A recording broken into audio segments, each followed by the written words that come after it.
This is episode 299 of Super League Pod, and get strapped in for a long one. Be it ignorance, stupidity, malice, or something else, we have more to discuss than your normal news, results, and predictions.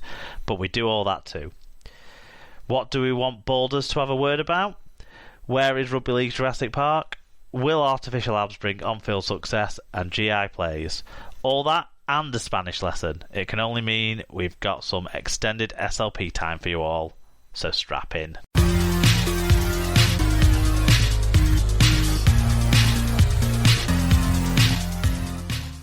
Hello listeners, welcome along to episode 299 of the Super League Pod. This week you have myself, Mark, and I'm joined by Alan. Hello Alan.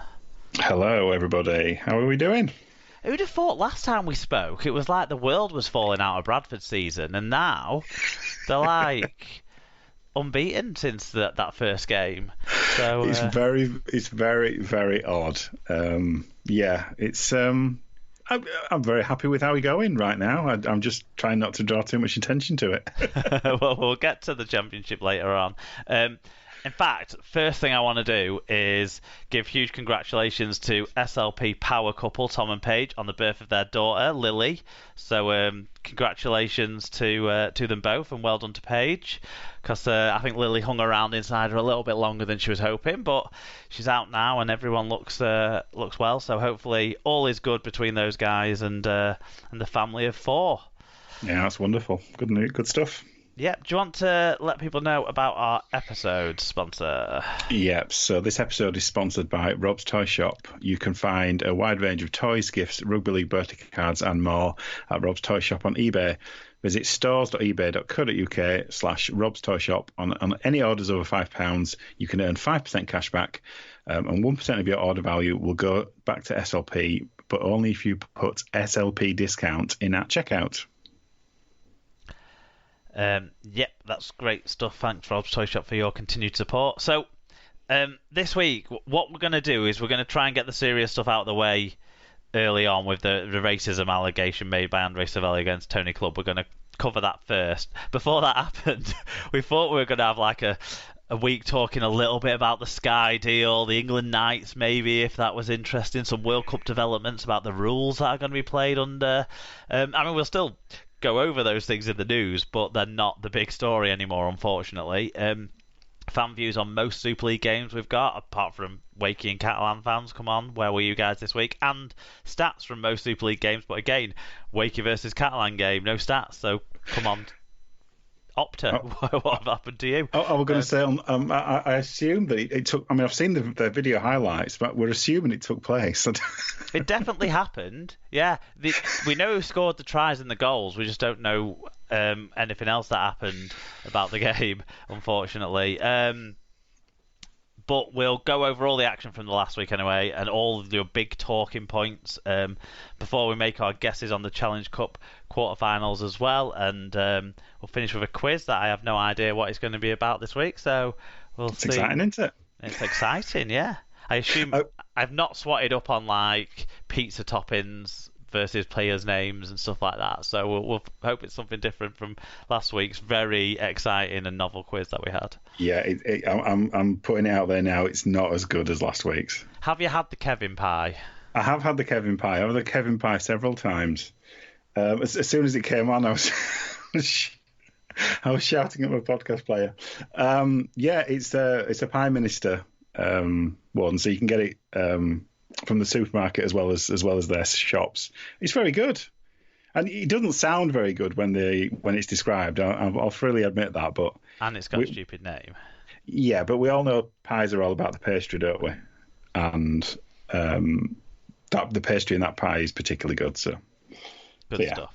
Okay, well, let's talk about the racism allegation. So we had a couple of views in. There'll be other views in as well that'll be when we talk about the game, but we'll focus on what was a really exciting game later on, and we'll talk about this now. So I suppose let's sort of address kind of where it's come from and where we're at with it in a way, I suppose. So Tony Clubb has now been charged with using racist language during the Super League game between Hull FC and Wigan on Thursday.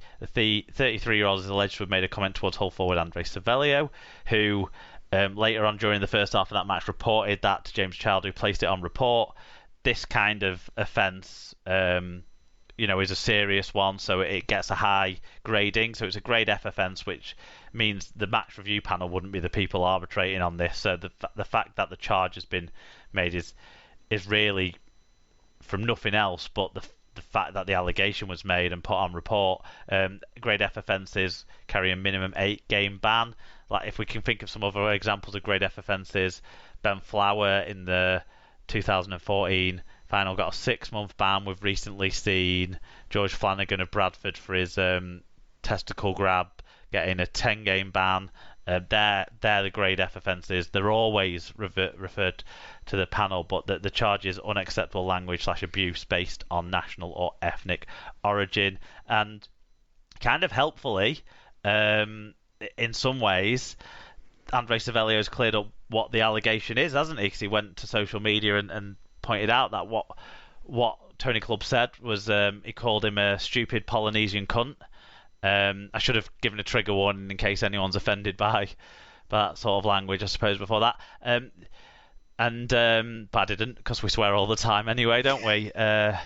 Well, you are quoting something that has been quoted on social media, so it's not exactly. It's very surprising. If you haven't seen it, then well, now you've heard it. So. Yeah. So that's the allegation. We had a couple of fan views in. Do you want to start with Tom Andrews? Yep, so Tom says, slight shame he's been subject to a trial by Twitter, but if he said anything like what's been claimed, I hope he doesn't pull on a shirt again and gets the education he needs. Strange to take a knee before the game and come out with that. And Neil McEwen said, there's no room in sport and life for racism, but as a neutral fan, isn't Tony Clubb getting treated as guilty until proven innocent? Getting suspended from playing duties until after he's cleared in an investigation doesn't sit right. The phrase he's meant to have said doesn't seem like anything anyone would say in the moment.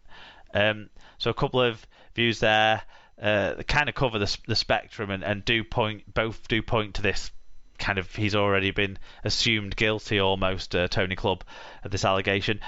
Yes, the Wigan club have suspended Tony Clubb from all playing duties until this is fully investigated. The two clubs released a joint statement. I think the statement was the statement and the approach from both clubs has come across well, and obviously they're wanting to have this fully and properly investigated before they make any more comments on it. I actually think it was the right thing to do for a number of reasons to sort of take Tony Clubb out of playing duty, and this has nothing to do with the fact that he's only been playing 15 minutes a game either, that he shouldn't be on the pitch. I think there's whilst we do definitely think there's an innocent until proven guilty stance in this country, in our justice system, including in our rugby league justice system. I don't necessarily think innocence or guilt massively matters to whether it's the right thing or not to stand Tony Clubb down at this time. I think if he is guilty or if he is innocent, it's still going to have a big effect on Tony Clubb as well. He'll have to suffer the consequences of his actions if he's guilty, but at the same time, I think there's an element of protecting the player's welfare by taking him away from the firing line, especially with the next match being a repeat between the two sides. Yeah, I mean, if he was available for selection, it would be the only story that was talked about, wouldn't it? And you kind of... There is a process to undertake. It's going to be the only story that's talked about anyway, so this kind of at least softens the, I guess, melodrama around something that should be treated seriously and clearly has been by the two clubs, is being. Yeah, and obviously it's a big test, isn't it? Because it's as far as I'm aware, it's the first kind of allegation of this nature since the kind of stand that has been made pre-game and that kind of thing. So, well, other than the Ben Blackmore online comment case that's still being investigated, isn't it? Yes. Although slightly different in nature, because that one was a joke out of tone with the current environment we're in, whereas this was by the sounds of it, a more sort of forceful statement of aggression in a clash between two players. Mm. I mean, I think it's totally. I mean, I forget. I think from reading the charge thing, it said the allegation was it happened in the 15th minute, and I can't quite remember when Savelio reported it to James Child. Actually, it was later on, wasn't it? Yeah. Yeah. After several stoppages in play as well, so he clearly been mulling on it. He said in his little statement that he put up that he was going to sort it out himself on the field, which but then he realised Tony Clubb had been substituted, so I don't know if the sort of exchange between Jake Connor and Tony Clubb on the sideline that everyone was clearly aware of happening as well when Connor was sin-binned, I don't know if that then came to the forefront of Savelio's mind, so the next time there's a stoppage of play, he thought, right, okay, I'm going to bring it up now, because he's still just going about his business on the sideline, and I'm upset by what's happened. And perhaps he wanted to take some time to gather his own thoughts about it as well, and just double check. Actually, am I sure that's what I heard? Type thing, because I'm sure nobody wants to make this kind of allegation lightly. So it's one of the things that it has potentially very serious consequences. So you need to be sure that you heard what you think you heard, and. I mean, obviously, the thing with stadiums at the moment, they're obviously you can hear things a lot better than you can when there's crowds in, I would imagine. So there is likely to be some level of corroboration of this. I would hope, one way or the other. Yeah, you'd hope for it to be cleared up one way or the other, wouldn't you? Yeah, exactly. Yeah, and for that kind of to be released publicly in the most palatable way it can be. So that it's clear for everyone, especially if it's found not guilty.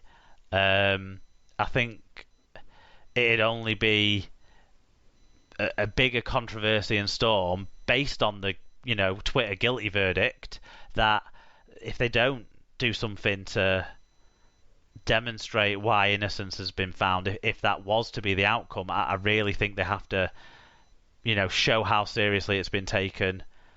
If that was the outcome, just as much if he gets a sizable ban, a minimum 8-match ban, that's 2 months out of the game for a player who probably was struggling to justify his place on the pitch anyway from performances, if we're honest. I don't think he was taken off in the 15th minute because of because of what has happened in this specific incident. I think he was taken off because it was planned, because he can't do long stints anymore, because he's just not got the required fitness levels at the moment, because he was taken off after 16 minutes last week as well against Castleford and never came back on in that game either.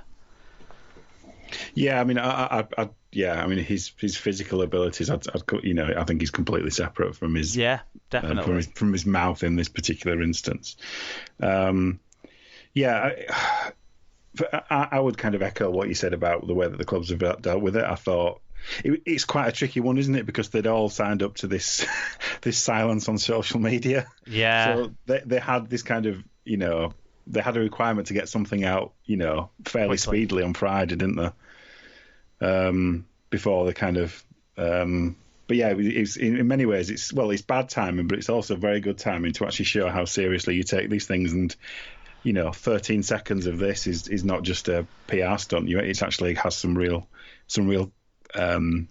implications and potential consequences if people are not doing the right thing. Yeah, I don't think the timing in relation to the social media blackout for sort of protesting against online abuse, that I don't think that timing should be factored into this at all. I think a lot of people at the time were like, God, this has happened when this is about to happen. How bad a look is this? And it is a bad look, but I think it's more around the Tackle It initiative. That's what's applicable here to this situation. So the sentencing guidelines and that as they are with the Tackle It initiative playing into that, and we'll see the outcome. Like you say, it's the first real test of that. and how it will be applied, and we never wanted it to be tested. There's clearly